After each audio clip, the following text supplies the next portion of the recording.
Por un nuevo CNE, gobierno y sector de la oposición discutieron garantías electorales.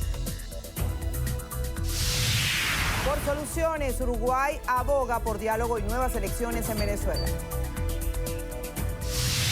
Por pedir sanciones, canciller Jorge Arreaza denunciará al presidente de Colombia, Iván Duque, ante la Corte Penal Internacional.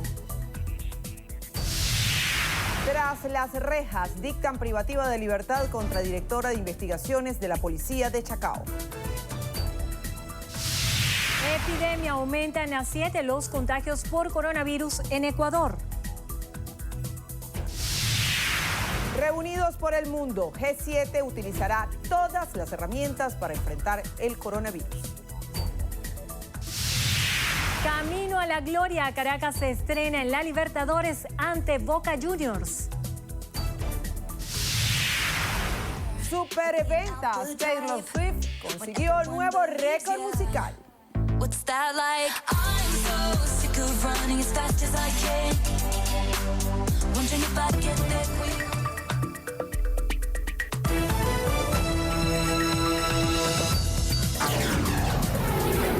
Noticiero Venevisión. Información justa y balanceada. Muy buenas tardes, Venezuela. Gracias por acompañarnos en la presente emisión de su noticiero Venevisión. Ya estamos listas. Así es, de inmediato Andrina Yepes y Milagros Zambrano les presentamos lo que es noticia. Comenzamos. El gobierno y un sector de la oposición discutieron sobre las garantías electorales y los esfuerzos de la Asamblea Nacional para escoger una nueva directiva del CNE. Así lo indicó el ministro de Comunicación e Información, Jorge Rodríguez. Rodríguez aseguró que este encuentro busca establecer reglas claras de cara a las próximas elecciones parlamentarias. Estamos en este momento en el proceso de evaluación técnica, de evaluación científica, y es la representación nacional, las llamadas listas nacionales, los diputados nacionales a la Asamblea Nacional. Así como discutimos en profundidad las garantías electorales, discutimos en profundidad el Consejo Nacional Electoral, también saludamos las iniciativas que se están dando para que desde el seno de la Asamblea Nacional se escoja el Consejo Nacional Electoral. Claudio Fermín, representante de los sectores de la oposición en la mesa de diálogo, abogó por la renovación de la directiva del Consejo Nacional Electoral en favor del diálogo y la participación ciudadana en los comicios legislativos. De análisis sincero de los problemas que estamos viviendo, problemas muy serios, pero también de las maneras como creemos que podemos zafarnos de esos problemas entre todos y que podemos lubricar este camino tan difícil cuando hay tanta confrontación y cuando hay tantas agendas distintas de las agendas de producir soluciones. El gobierno de Uruguay trabajará por una salida para la situación que atraviesa Venezuela a través del diálogo y nuevas elecciones, así lo afirmó el nuevo canciller de ese país, Ernesto Talvi. Luego de asumir funciones este lunes, Talvi también subrayó que la prioridad del nuevo gobierno uruguayo es concretar los acuerdos que el Mercosur está negociando con otros países. Aseveró que vienen tiempos de activas negociaciones bilaterales y regionales que permitirán modernizar el mercado común del sur para potenciar el comercio y las cadenas productivas. El canciller de la República, Jorge Arreaza, anunció que denunciará ante la Corte Penal Internacional al presidente de Colombia, Iván Duque, por solicitar más sanciones contra el gobierno nacional. Mediante su cuenta en Twitter, Arreaza tildó de vergonzosa la petición que hiciera el presidente colombiano a su homólogo estadounidense Donald Trump de aplicar más sanciones al gobierno venezolano. Arreaza aseguró que Duque no haya cómo explicar por qué no cumple con la disminución de cultivos ilegales y por ello se enfoca en el tema de Venezuela. El presidente de Estados Unidos, Donald Trump, y su homólogo colombiano, Iván Duque, reiteraron su compromiso en consolidar políticas para fortalecer la estabilidad en la región. Durante un encuentro que se llevó a cabo en la Casa Blanca, Duque destacó que este año trabajarán por devolver el bienestar a los venezolanos. Por su parte, el presidente norteamericano recordó las fallas que persisten en el servicio de agua y la falta de alimentos en Venezuela. También durante esta visita, Duque se reunirá con integrantes del Consejo de Seguridad Nacional, congresistas y líderes empresariales de Estados Unidos para profundizar la relación con el sector público y privado. Y con el objetivo de mantener la estabilidad del mercado petrolero y evaluar acuerdos de cooperación entre los países de la Organización de Países Exportadores de Petróleo y no OPEP, se realizará del 3 al 6 de marzo en Viena la conferencia ministerial de la OPEP, la reunión del Comité Ministerial de Monitoreo Conjunto y un encuentro ministerial de países OPEP y no OPEP. El ministro de Petróleo y presidente de PDVSA, Manuel Quevedo, participará en las reuniones en las que revisarán los alcances y logros del ajuste acordado entre países miembros y no miembros de la OPEP, visualizar el impacto de una posible prolongación del mismo y donde analizarán las proyecciones para este 2020. La delegación venezolana reafirmará la posición del gobierno nacional de defender la estabilidad del mercado petrolero mundial y de contribuir con la meta de estabilidad del mercado pese a las sanciones por parte de Estados Unidos. El director del Foro Penal, Alfredo Romero, exhortó a la alta comisionada de los Derechos Humanos de las Naciones Unidas, Michelle Bachelet, a insistir en la liberación de los llamados presos políticos en el país. Estas declaraciones se producen después de la actualización del informe de Bachelet sobre Venezuela. Romero explicó que existen casos de presos políticos que cuentan con boleta de excarcelación y aún así siguen privados de libertad. También señaló que más del 98% de los presos políticos no tienen acceso a una defensa y tampoco tienen conocimiento de la razón por qué están presos, ya que no han asistido a un juicio formal. El director del Foro Penal denunció que en muchos de los casos los fiscales no acuden a los tribunales para interponer una denuncia formal.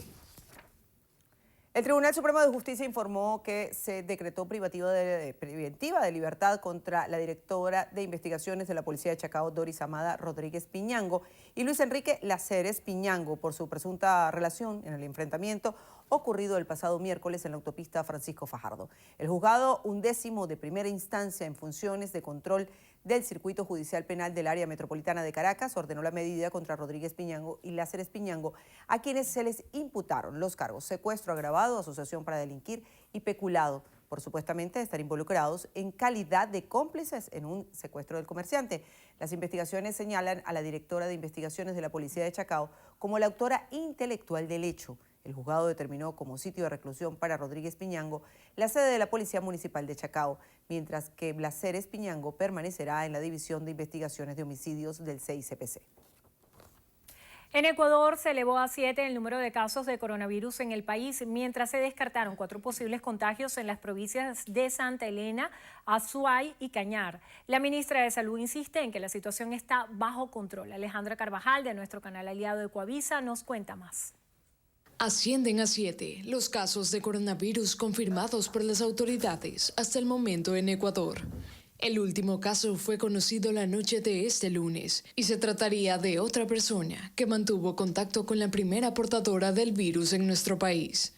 Este nuevo contagiado presenta síntomas leves y se mantiene en aislamiento domiciliario y observación. Mientras tanto, 177 personas son monitoreadas de manera constante y en cerco epidemiológico. La ministra de Salud insiste en que no hay razones para una alarma colectiva, porque la situación por ahora está controlada. Estamos en un segundo escenario. ¿Cuál es ese segundo escenario? Que del caso primario se presentan, los demás casos son aquellos que pertenecen al núcleo familiar. Ese es lo que se llama epidemiológicamente un conglomerado. Pero todavía no llegamos a un tercer escenario, que es cuando ya el virus circule en el país, cuando ya haya una transmisión comunitaria. Asimismo, la ministra informó que un caso sospechoso en la provincia de Santa Elena, luego de realizarle los exámenes, fue descartado, ya que los resultados indicaron negativo para coronavirus. En Cuenca y Azogue se presentaron 3 casos sospechosos, pero las pruebas que se realizaron en ellos determinaron que no tienen la enfermedad. Por su parte, el gobernador de Azuay contaba que se realizan operativos en esta ciudad, al igual que en el resto del país. Por ejemplo, Guayaquil, donde visitaron distribuidoras y farmacias para evitar especulación de precios y ocultamiento de productos. Por ello, se activó la Mesa Técnica de Salud en las instalaciones del ECU 911, donde se trataron lineamientos, protocolos y parámetros sanitarios para hacerle frente a la emergencia. Los países del G7, que agrupan a las economías más desarrolladas y sus bancos centrales, reafirmaron su compromiso de utilizar todas las herramientas e incluso adoptar medidas fiscales para enfrentar los riesgos vinculados a la expansión del coronavirus en el mundo. En un comunicado conjunto, los ministros de Finanzas del G7 aseguran que están listos para tomar iniciativas que den respuesta a la epidemia y apoyar el crecimiento económico durante esta fase. El miedo a la expansión del coronavirus y su impacto en la economía llevaron a las bolsas mundiales a sufrir la semana pasada su peor registro desde 2008. aunque ayer lograron alzas generalizadas. Por otro lado, China registró 125 nuevos infectados, suponiendo el mejor dato desde enero. Además, los gobiernos de Pekín y Shanghái impondrán una cuarentena de 14 días a todos los viajeros procedentes de países o regiones severamente afectadas por la enfermedad, mientras la Organización Mundial de la Salud informó que el número de casos de coronavirus en el planeta es de casi 89.000, de los 80.000 corresponden a China y 8.700 al resto del mundo.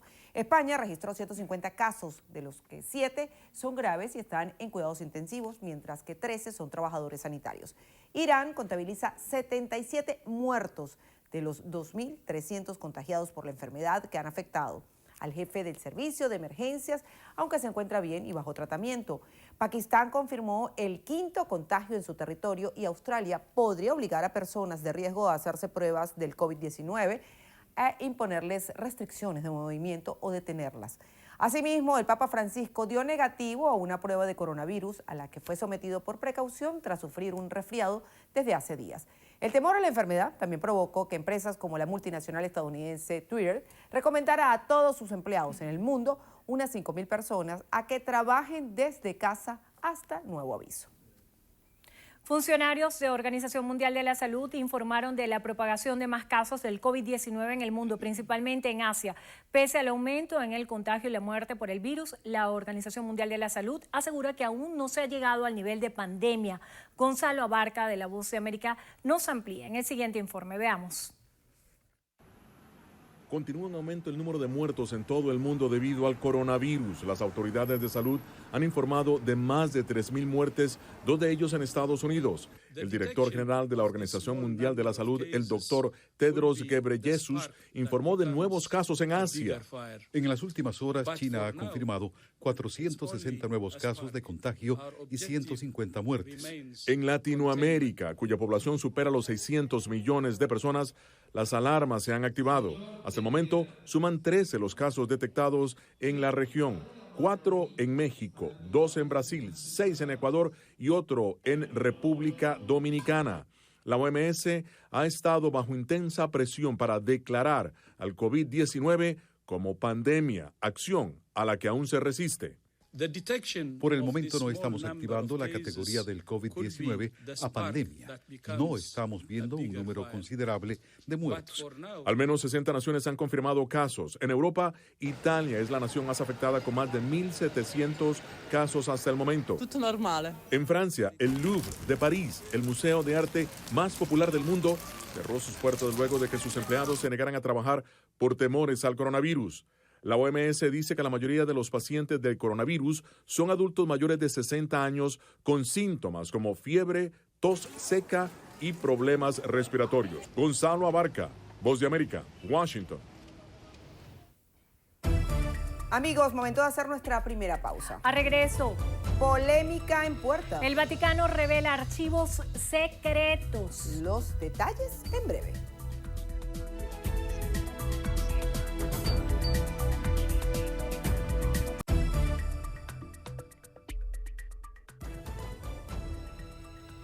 FEDENAG estima que la disponibilidad de carne en el país ha caído en el último año a los 8 kilos per cápita. Manuel Covela nos informa. Adelante, Manuel. Buenas tardes. Sí, buenas tardes. El vicepresidente del gremio de los ganaderos, Luis Prado, enumeró la inseguridad en los centros de producción, la falta de créditos y casos de fiebre aftosa como factores que han incidido en la reducción de la producción de la ganadería en el país. Estos fueron parte de sus palabras. La producción, por supuesto, hemos venido mermando. Nuestro rebaño nacional ha venido mermando a niveles bien importantes. Nosotros estimamos que la disponibilidad de carne bovina en el país anda en el orden de unos 8, muy cercanos a 8 kilos per cápita, en momentos que venimos de otros momentos mejores, pues, en los cuales teníamos una oferta entre 22 y 24 kilogramos per cápita. Por su parte, Juan Luis Hernández, presidente de la Red Agroalimentaria de Venezuela, señaló que la disponibilidad de diferentes rubros alimentarios en el país se encuentra en sus niveles más bajos. Que estemos en el nivel más bajo que ha tenido el país desde que se llevan esas estadísticas en la década al final de la década de los 40. Estamos alrededor del 40% de las necesidades de proteína y de calorías de la población. Agregó que la caída más pronunciada se ha registrado en rubros como los productos avícolas y el azúcar. Esto es la información. Continúen con más de la emisión meridiana de Noticiero Venevisión. Gracias, Manuel. La alcaldesa del municipio Libertador de Caracas, Erika Faría, informó sobre el inicio del plan de asfaltado Caracas 2020 en las arterias viales de la capital. Mediante su cuenta en Twitter, Farías precisó que comenzaron las labores en el Valle, San Agustín, El Paraíso, Sucre, El Recreo, La Vega, y dijo que se extenderá a todas las parroquias de la capital. Asimismo, señaló que los sectores de la parroquia Sucre que serán asfaltados son la entrada de Lomas de Urdaneta, Principal de los Magallanes, Cuarta Avenida, Calle Argentina, Calle Colombia y El Mirador. La alcaldesa Erika Faría señaló que se utilizarán 1.210 toneladas de asfalto para el desarrollo de estos trabajos. A partir de este lunes 2 de marzo entraron en vigencia las nuevas tarifas para trámites y servicios vehiculares del Instituto Nacional de Transporte. Los costos de las licencias de segundo grado serán 125.000 bolívares para emisión y renovación 31.000. Tercer grado 200.000 y 100.000 bolívares. Cuarto grado 250.000 y 150.000. Mientras que de las de quinto grado será 500.000 y 250.000 bolívares. El precio para el registro original de vehículos se fijó desde los 500.000 bolívares para vehículos particulares, 125.000 para vehículos importados, 4.250.000. En cuanto al traspaso de vehículos, el precio del trámite oscila entre los 500.000 bolívares de vehículos particulares y transporte de carga 750.000. Para consultar todas las tarifas de los trámites que ofrece el INTI, ingrese a la página web oficial www.inttt.gov.ve. Diputados a la Asamblea Nacional por el Partido Primero Justicia informaron sobre la creación del Observatorio de los Servicios Públicos, esto con el objetivo de mejorar la calidad de vida de los habitantes del estado Zulia. José Leonardo Navas nos amplía. La bancada parlamentaria considera que ante el colapso de los servicios básicos se trata de una herramienta que estudia los problemas existentes en las comunidades para crear planes y contrarrestarlos. Nosotros queremos tener en más de 100 parroquias del estado Zulia un monitor que nos esté informando a ese observatorio todos los problemas que tenemos en el Zulia en lo que se refiere a servicios públicos. Hay informaciones que se darán semanal con estadísticas, va a estar al frente el economista Freddy Luque, pero hay informaciones que serán diarias. Servicios como el transporte público, educación, salud y principalmente agua y electricidad contarán con especialistas quienes estarán al frente del observatorio. A pesar de que tenemos Termozulia 1, 2, 3, 4, lamentablemente esas termoeléctricas no están funcionando. Ramón Laguna no está funcionando. La conducción con el Guri está totalmente rota. Y en materia de agua, gravísimo, gravísimo. Un tanque de agua cuesta $20 en el estado Zulia. Pero llenar una pipa de agua cuesta también mucho dinero para cada una de las familias que en sus comunidades no tienen el servicio de agua. El diputado Troconis informó que para este martes tiene previsto un derecho de palabra del Parlamento. Allí dará a conocer cada uno de los reportes recibidos por parte de las comunidades. Dijo también que las posibles soluciones serán incluidas en el Plan País que propone la oposición.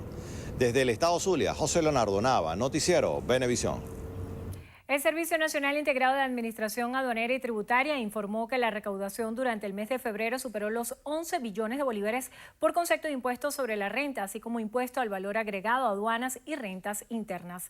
El CENIAT informó que la cifra equivale a más de 2 millones de petros. Precisó que en materia del impuesto sobre la renta se logró recaudar más de 2 billones de bolívares, equivalente a 453.606 petros, mientras que en IVA el tributo de mayor recaudación equivale a más de 1 millón de petros. En líneas generales, durante los meses enero y febrero de 2020, alcanzaron un monto de recaudación equivalente a más de 4 millones de petros. El CENIAT recordó a los contribuyentes que para evitar sanciones deben declarar el impuesto sobre la renta antes del 31 de marzo, ingresando al portal fiscal www.ceniat.gov.be.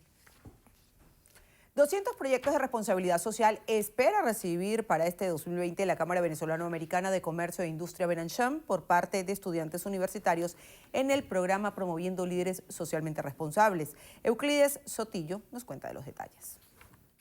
La información la suministró Luis Vicente García, gerente general de Benancham, quien precisó que confía en que los estudiantes de las principales casas de estudios del país inscriban sus proyectos para solucionar retos en comunidades de Venezuela.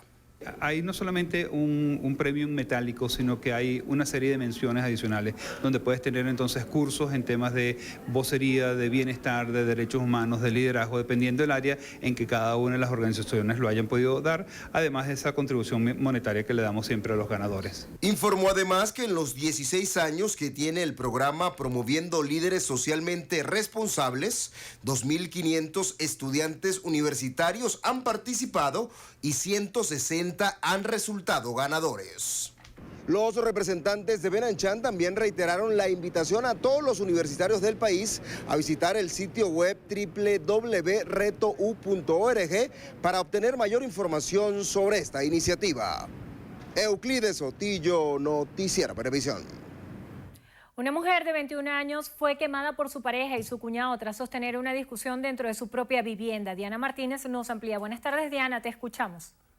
Muy buenas tardes, gracias por el contacto. El dantesco hecho ocurrió en el sector La Charanga de las adjuntas parroquia Macarao. Anabel Edilza Durán Montilla, de 21 años de edad, sostuvo una discusión con su pareja, Omar Enrique Díaz Martínez, en la que también estaba involucrado su cuñado Oliver José Ruiz Martínez. Los sujetos la golpearon y luego de esto el cuñado de la chica de 21 años le roció gasolina, le prendieron fuego y cerraron todas las puertas de la vivienda. Los vecinos socorrieron a Anabel y la trasladaron al Hospital Miguel Pérez Carreño, donde murió. Los implicados en el hecho fueron apresados por las autoridades. La chica era ama de casa y estudió hasta el primer año de bachillerato. Además, era la menor de 3 hermanos. Cabe destacar en este mes de la mujer que en lo que va de año 2020, al menos 35 femicidios se han perpetrado en Venezuela. Con esta información retornamos el contacto a los estudios. Muchísimas gracias, Diana. Hacemos una pausa. A regreso venimos con más información. Quédense allí.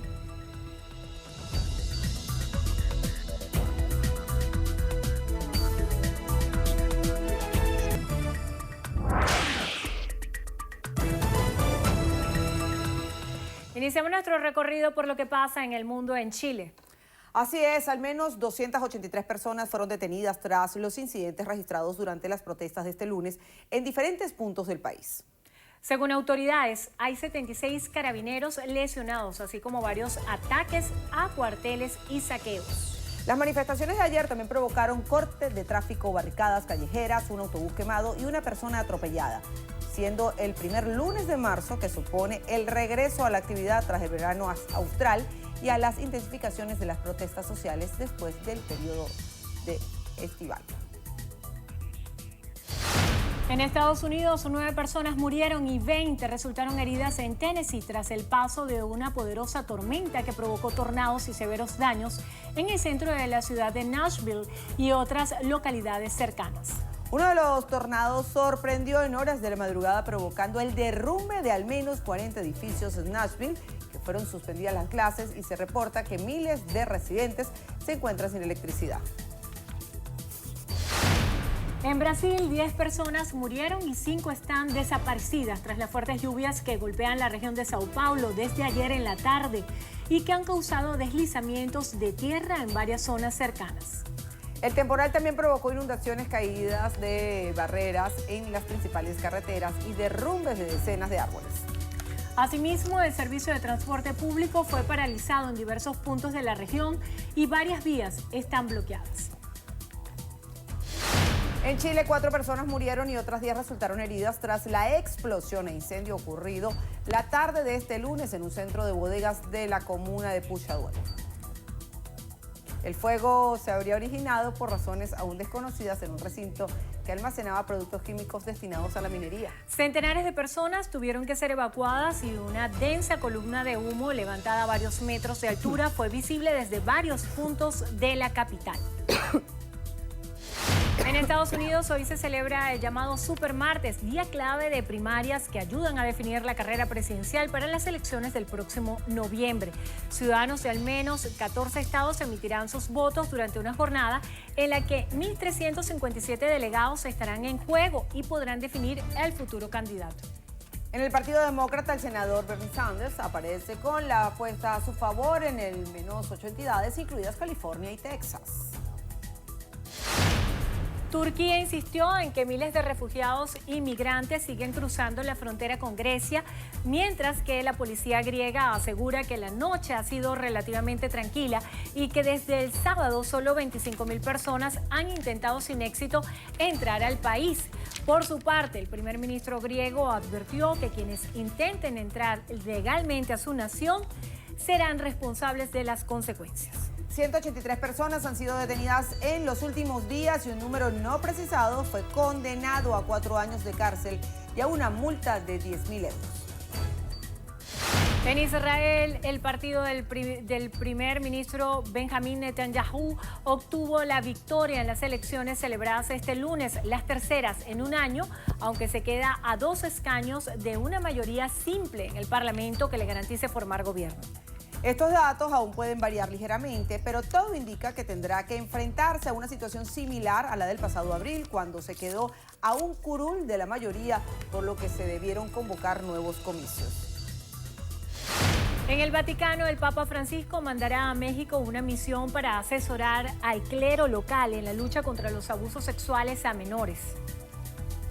El grupo estará encabezado por el arzobispo Charles Cyril Luna y se desarrollará entre el próximo 20 y el 27 de marzo para buscar una mejora a la respuesta a estos escándalos.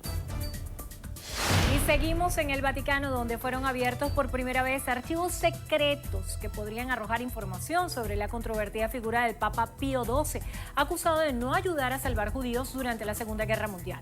Académicos y grupos judíos han estado pidiendo durante décadas el acceso a estos textos, como millones de cartas, cables y correspondencia, pese a que se debe esperar 70 años después de la muerte de un pontífice para poner sus registros a disposición de estudio. De esta forma, el Papa Francisco ha acelerado esta solicitud para ayudar a aclarar la polémica del religioso, cuyo proceso para la santidad se ha detenido temporalmente.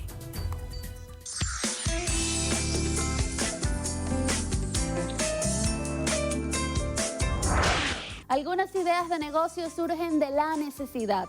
Un ejemplo son las pocas opciones que tienen los celíacos para encontrar productos libres de gluten. Hoy quiero compartir con ustedes 2 historias de emprendimiento en esta industria. Yo no cocinaba absolutamente nada. De hecho, todas mis amigas dicen que qué hago yo en esto. Pero cuando uno le diagnostican a un niño con una condición, empiezas a ver cómo solucionar. Panes, tortas, galletas, pizzas y hasta raviolis están dentro de la oferta de este emprendimiento familiar. El mayor reto es que sean alimentos sabrosos. Los productos libres de gluten, cuando yo comencé en este mundo, te dejaban un retrogusto más o menos terrible. Definitivamente la gente ha mejorado y los productos a nivel mundial han mejorado. Sin esperar crecer tan rápido, ya tienen distribución nacional y se están mudando de la cocina de la casa a un centro de producción. Lo que hacemos es enviar los panes frescos. O sea, nosotros ofrecemos el producto fresco, ese día lo empacamos y se manda. Y una vez que ellos lo reciben, sí lo refrigeran. Lo más importante para ellos es el origen de sus productos y cuidar de la salud de sus clientes. La contaminación cruzada es lo que más daña a una persona con una condición especial y muchas personas no lo saben. Otra idea de negocio ofrece crujientes galletas de yuca dulce. Empecé a hacer pruebas, porque dije, si se puede hacer una arepa con yuca, yo puedo hacer una galleta con yuca. Y empecé a hacer pruebas de galletas. Más de 12 horas les toma hacer apenas 30 paquetes, pero aún así es un mercado rentable. No solamente comen libre de gluten los celíacos, los intolerantes al gluten, sino mucha gente se está eliminando el trigo y los cereales. Su estrategia son las degustaciones. Entrarle al mercado ha sido bastante retador, pero ya cuando la gente conoce el producto, se quedan enganchados. Para ella la receta del éxito es sencilla. Se necesita mucha confianza dedicación, constancia, estar seguro de lo que uno hace. Ambas están disfrutando la vida sin gluten y alimentando el ecosistema de emprendimientos. Yo soy Bárbara Crespo y los invito a seguir emprendiendo conmigo y a dejarme sus comentarios en mi cuenta de Instagram, @BarbieCrespo. Gracias por acompañarnos en Historias de Emprendedores.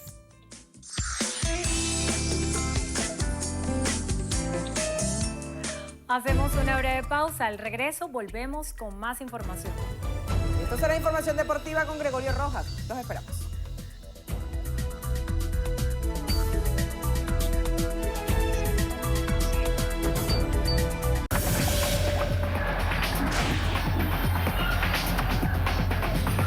Hola amigos, iniciamos en los deportes con fútbol porque este martes comienza la fase de grupos de la Copa Libertadores de América con 2 equipos venezolanos aún en carrera y que de hecho inician su participación en esta fase. El campeón de la Apertura 2019, Estudiantes de Mérida, y el campeón absoluto del fútbol nacional, Caracas Fútbol Club, que dicho sea de paso recibe a Boca Juniors de Argentina en el Estadio Olímpico de la Universidad Central de Venezuela hoy. Boca, enfocado en su lucha por el título de la Superliga Argentina, llegó a Venezuela la noche del domingo sin 3 de sus grandes figuras en ataque, Carlos Tevez, Eduardo Salvio y Mauro Zárate, quedando como grandes referentes en ataque Ramón Guanchope Ávila y el criollo Giancarlos Hurtado. Caracas, que viene de empatar a un tanto con Academia Puerto Cabello por el torneo local, con un equipo conformado prácticamente por suplentes, regresa a esta instancia por primera vez en 6 años. Es el primer choque entre ambos equipos por una competición continental. Pasamos al béisbol de Grandes Ligas y a ver el primer tablazo de Renato Núñez en la pretemporada, dándole a la pelota con la puerta de una catedral para sacarla por el jardín izquierdo en un choque que finalizó igualado a 3 rayitas entre Tampa Bay y Baltimore. Núñez se fue de 3-1 con jonrón, par de remolcadas y una anotada. Otro venezolano que se fue para la calle fue Adrián Sánchez con los Nacionales de Washington. Novena derrota en 61 juegos disputados para los Bucks de Milwaukee en la temporada. La primera desde el 12 de febrero, esta vez a cuenta del Heat de Miami 105-89. Jimmy Butler fue el mejor por los de la Florida con 18 puntos, 6 rebotes y 7 asistencias, mientras que por los astados, Giannis Antetokounmpo sumó su 17º partido consecutivo con doble-doble. 13 unidades y 15 capturas de balón, más 3 pases para canasta. Se puede decir hasta que adentro aquí es más difícil que afuera. El nivel de karate en Venezuela es demasiado alto comparado con el de afuera. Y sí, afuera es difícil, pero para mí el nacional es 3 veces más importante que cualquier competencia afuera.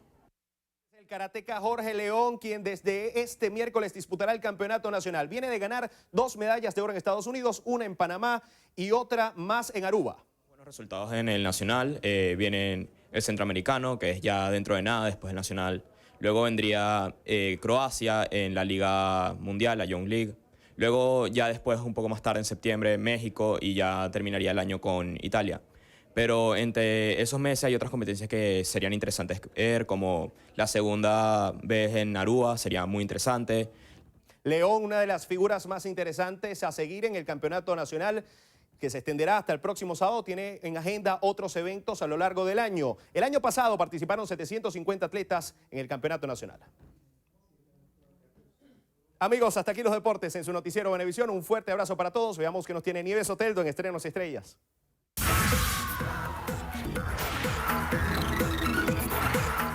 Venezuela, comenzamos las noticias en Estrenos y Estrellas hablando del encuentro entre el príncipe Harry y Bon Jovi en Abbey Road. Ellos siguen con la idea de grabar una canción para captar la atención sobre el trastorno de estrés postraumático que sufren los veteranos de guerra. Como apoyo a la fundación creada por el hijo menor de Lady Di llamada Invictus Game, Harry y Bon Jovi volvieron a pasar un rato entretenido y en la calle sobre la senda peatonal reprodujeron la icónica foto de portada del disco de Abbey Road que marcó el punto final de los Beatles. Según la Federación Internacional de la Industria Fonográfica, Taylor Swift alcanzó el número 1 de superventas a nivel mundial en el año 2019. Así lo anunciaron en una nota de prensa que afirmaba que Swift es la artista con más éxito en ventas del mundo, galardón que logra por segunda vez después de haberlo obtenido ya en 2014.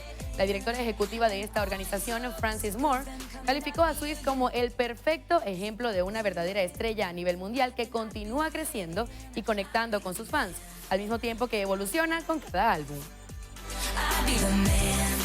La cantante de pop Lady Gaga anunció el lanzamiento mundial de su nuevo álbum, el cual saldrá a la venta el próximo 10 de abril, titulado como Chronomatica. Forma parte de su 6º disco de estudio y estará disponible a partir de esta fecha tanto para su compra en tiendas como para su descarga en internet.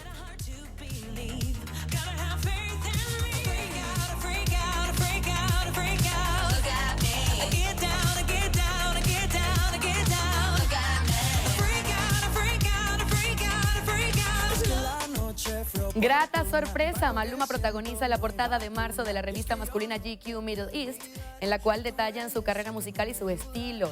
El artista intentó y invitó a sus seguidores a disfrutar de la entrevista. Dijo que su mentalidad ha crecido y ya no es ese chico que empezó cuando tenía 16 años de edad, y confesó que pensó en dejar la música para poder disfrutar un poco más su vida. Sigue estando en mi boca, y eso no hay quien lo frene. Y con esto llegamos al final de esta subsección Estrenos y Estrellas, amigos. Yo soy Nieves Oteldo y la invitación es a que continúen con más de su noticiero Venevisión. Muchísimas gracias, Nieves. Al regreso a la entrevista a Venevisión, Endrina estará conversando con Andrés Caleca, expresidente del CNE. Ya venimos.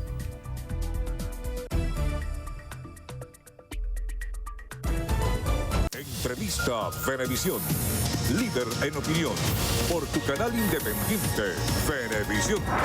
Muchísimas gracias por acompañarnos como siempre en Entrevista Venevisión. Ya estamos listos para iniciar nuestra conversación con el invitado del día de hoy. Él es Andrés Caleca, expresidente del CNE. Gracias por estar con nosotros en Entrevista Venevisión. Gracias a ustedes por invitarme.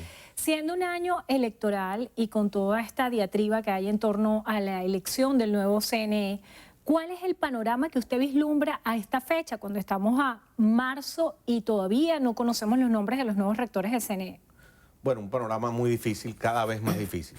Yo desde hace tiempo, incluso en este programa el año pasado, que tuve el honor de ser invitado, hablé de la premura que se requería para designar un CNE en función de unas elecciones parlamentarias que están indefectiblemente previstas por la Constitución, aparte de que pudiera llegarse a un acuerdo para otro tipo de elecciones. Pero bueno, lo cierto es que tenemos unas elecciones parlamentarias que tienen que hacerse a más tardar en el mes de diciembre.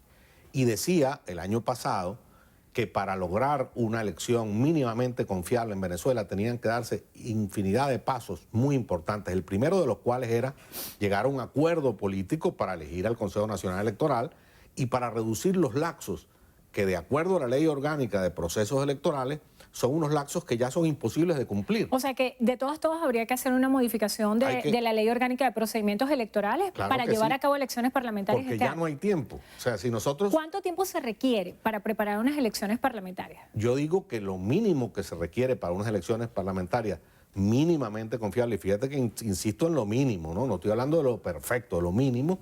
Siempre he dicho por lo menos 10 meses, a partir de que tú designas al Consejo Nacional Electoral. Contemplando todas las auditorías que se hacen previas, auditoría de software, auditoría de todas las plataformas. No solo eso, tú tienes un problema de arrancada que tiene que ver con el propio Consejo Supremo, con el Consejo Nacional Electoral y su burocracia en el mejor sentido de la palabra. Mira, ese es un organismo, el país no lo sabe, pero ese es un organismo, como tantos otros de la administración pública, absolutamente desmantelado, porque la gente no va a trabajar al CNE, entre otras cosas, porque el sueldo no alcanza ni para pagar el pasaje para ir al CNE. El CNE está desmantelado desde hace muchos meses. Tú vas a la sede del Consejo Nacional Electoral, allí en el Centro Simón Bolívar, y eso es un descampado, allí no hay nadie. Esa burocracia abandonó sus posiciones de trabajo.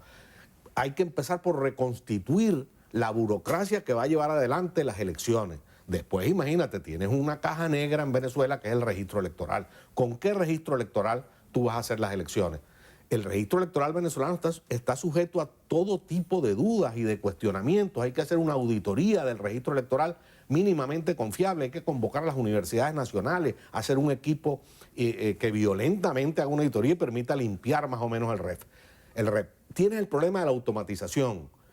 En Venezuela, ¿quién dirige la automatización electoral porque sabemos que la gente de Smartmatic se fue de Venezuela hace ya más de 2 años. Nosotros tenemos que revisar eso. Las máquinas, esas máquinas que están allí, que son 30 y pico mil máquinas, hay más de 20.000 que están totalmente en peligro de no funcionar porque ya pasaron su vida útil. Imagínate estos problemas, aparte del tema de que significa las circunscripciones electorales. Los tarjetones electorales que son complejos en este caso, porque varían, no es una elección única. Imagínate si vas a una elección que es combinación, como es este caso, de listas y elección uninominal, que varía en cada circunscripción. Las listas en cada estado, pero las circunscripciones para los candidatos uninominales. Aquí eso se ha desvirtuado totalmente. El Consejo Nacional Electoral actual ha desvirtuado todo el concepto poblacional, legal y jurídico de las circunscripciones electorales. Eso hay que revisarlo. Bueno, Caleca, la legalización de las organizaciones políticas, ¿dónde la deja? Porque para muchos sectores de la oposición es fundamental que otras organizaciones puedan participar en este evento y que han sido inhabilitados. Bueno, ese es otro problema gravísimo, el entorno, porque estábamos hablando de los temas específicos que tiene que afrontar el Consejo Nacional Electoral que se haga electo, pues, que se designe. Pero es que el entorno, o sea, ¿cómo vas a hacer unas elecciones parlamentarias con los más importantes partidos políticos del país ilegalizados? Con los más importantes líderes del país inhabilitados. O sea, Enrique, yo hago una pregunta, Enrique Gabriela Radonqui no puede ser candidato a diputado. María Corina Machado no puede ser candidato a diputado. Y así 33 diputados actualmente electos están perseguidos, inhabilitados, en el exilio. Bueno, no hay libertad de prensa en la práctica, no existe prensa en Venezuela. Se acabó la prensa escrita.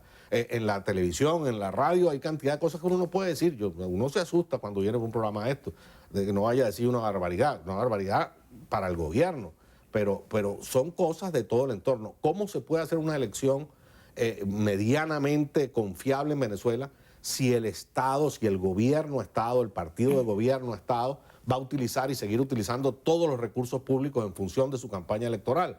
De las Fuerzas Armadas, la milicia, la policía, los pocos empleados públicos que quedan trabajando, todo eso, el presupuesto estatal en función de ganar unas elecciones. Bueno, todos esos son temas gravísimos que tiene Venezuela. Pero imagínate tú, no hemos podido ni siquiera resolver el primer paso, que es la designación del Consejo Nacional Electoral. Acerca de ese primer paso, hemos visto varias vertientes. La mesa de diálogo precisamente esta semana sostuvo una reunión en Miraflores para hablar de los adelantos que se tienen en virtud de elegir a las nuevas autoridades del CNE el día de ayer.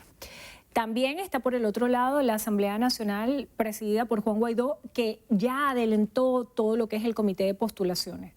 También la Asamblea Nacional de Luis Parra dice que va a adelantar un proceso para elegir un nuevo CNE. Entonces, ¿a qué nos estamos enfrentando? Porque está también la vía de la omisión legislativa, que supuestamente a través del TCJ se van a elegir las nuevas autoridades. ¿Qué es lo que viene? ¿Cuál de estas alternativas va a ser la más viable a su juicio? Bueno, la que tiene que venir, porque hay que recuperar la institución del sufragio, un previo aquí. La institución del sufragio como fórmula para dirimir los problemas políticos del país ha sido pateada por todo el mundo en Venezuela en los últimos años.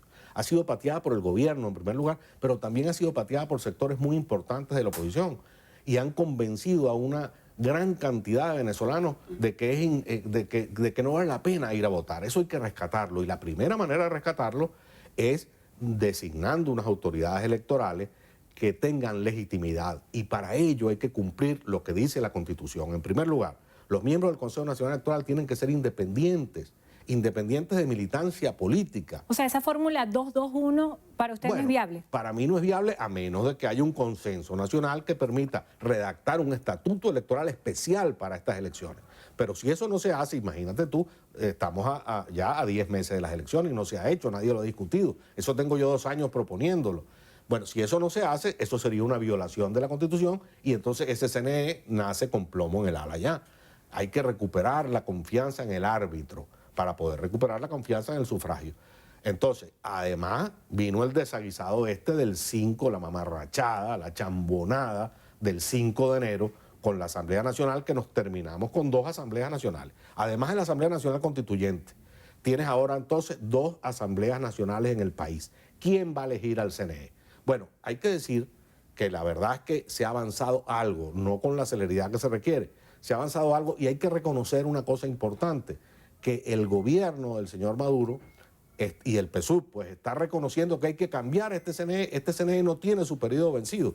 Por eso es que la tesis de la omisión parlamentaria no tiene ninguna sustentación. Porque el TSJ va a nombrar un CNE. ¿Omisión de qué? Si estas señoras tienen su periodo, las primeras se les vence el año que viene.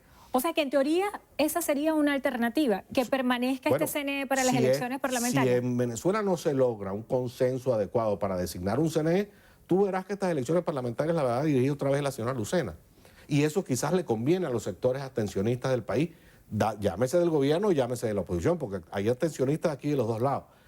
Bueno, entonces la señora Lucena y el actual Consejo Electoral seguirá dirigiendo este proceso hasta el 2021, que se le vencerá su periodo a la señora Lucena. Eso no puede ser, porque ese CNE está deslegitimado, tan deslegitimado, que no le sirve ni a Maduro. Fíjate que ellos, como te venía diciendo, están dispuestos a cambiarlo. Bueno, entonces, ¿quién va a designar ese CNE? La designación del CNE ya se designó, fíjate tú lo dijiste, un comité de postulaciones de común acuerdo de toda la fuerza. No lo hicieron de la mejor manera. Ya hay ruido sobre eso. ¿Por qué? ¿Qué objeta? ¿Qué objeta acerca de la participación de los miembros de la sociedad civil? Los 10 representantes de la sociedad civil resultaron ser 10 militantes de partidos políticos. No es que esté prohibido eso por la Constitución. La Constitución solo exige independencia de partidos políticos a los miembros del CNE, es decir, a los 5 miembros y sus suplentes, no en el caso de los representantes de la sociedad civil en el comité de postulaciones. Pero mira, si el comité de postulaciones tiene 11 diputados, que obviamente son militantes políticos, y la Constitución habla 10 representantes de la sociedad civil, obviamente el espíritu del legislador era que esos representantes de la sociedad civil fueran gente reconocida, gente que no tuviera parcialidad, gente con solvencia moral. Con solvencia moral, etcétera, y no unos simples militantes de partido, que nadie sabe quiénes son además. Bueno, se hizo, y eso es un avance y hay que reconocerlo. Es un avance también que se haya hecho por unanimidad. Ahora, estos señores van a recibir unas credenciales, unas candidaturas, 3 de la sociedad civil otra vez, van a lanzar candidatos para 3 rectores. Las universidades, las facultades jurídicas y políticas de las universidades nacionales van a postular también candidatos, y el poder moral, el poder ciudadano que llaman, que es la Fiscalía, la Contraloría, presentarán otro candidato. Pero ¿quién los va a elegir? Los va a elegir la Asamblea Nacional con las 2/3 partes de sus integrantes. Que ninguna de las dos asambleas tiene. Ahora, ¿cuál asamblea es? Tienes que reconstituir la Asamblea Nacional y superar la mamarrachada del 5 de enero. ¿Y quién va a presidir esa asamblea? ¿La va a presidir Guaidó? Ahora bien. ¿O la va a presidir Parra? Partiendo del supuesto que se reconstituya la Asamblea Nacional en virtud de dar vida a las instituciones, ¿dónde queda la figura de desacato? ¿Dónde queda la figura del desacato? ¿Dónde queda la figura del interinato? ¿Verdad? Que es otra figura que también está por allí. ¿Quién es el presidente de la Asamblea Nacional? Se va a repetir ¿Ante quién la elección. se juramenta este CNE? Exacto, ¿ante quién se juramenta? ¿Quién dirige esa sección? ¿Quién es el secretario de esa sesión? ¿El del señor Parra o el del señor Guaidó? Bueno, estamos entrampados en una maraña institucional que requiere un amplio acuerdo político nacional, más allá y previo a la propia designación del CNE. Caleca, más allá de todo ese escenario que usted describe, ¿dónde estaría la piedra angular para avanzar? ¿A quién le conviene que no se elija un nuevo CNE en Venezuela? Bueno, le conviene yo pienso políticamente, viéndolo políticamente, en primer lugar le conviene al PSUV. Si en Venezuela la situación sigue como va, la abstención de los sectores opositores va a ser terrible, gigantesca. Y sabemos que la maquinaria chavista, que está bien aceitada, que está bien formulada, que garantiza en las peores de las circunstancias 2 millones y medio de votos, bueno, con eso ganarán las elecciones, ¿verdad? Y le sirve también a los sectores abstencionistas de la oposición, unos sectores que definitivamente han abandonado la vía electoral por muchas razones, pero una de las cuales es porque no tienen votos. Vamos a estar con claridad. Como no tienen votos, bueno, entonces esa vía no me sirve, vamos a buscar otra vía, una invasión extraterrestre que venga y me nombre a mí presidente de la República. Bueno, esos sectores también estarán felices y dirán, como han dicho otras veces, se los dije. Bueno, entonces no pudieron hacer elecciones o no vamos a votar. Bueno, entonces el país sigue entrampado. Porque al final, ¿quién sigue padeciendo todo el desastre y toda la crisis general de Venezuela? El pueblo venezolano, señores. Muchísimas gracias por estar con nosotros hoy en Entrevista Venevisión. Andrés Caleca, expresidente del CNE, gracias por acompañarnos y gracias a ustedes también. Que tengan todos una feliz tarde. Gracias, Endrina. Amigos, hasta aquí la presente emisión de Noticiero Venevisión. Recuerden, Noticiero Venevisión, Canal 4 reporta. Ustedes deciden. A todos, muy buenas tardes.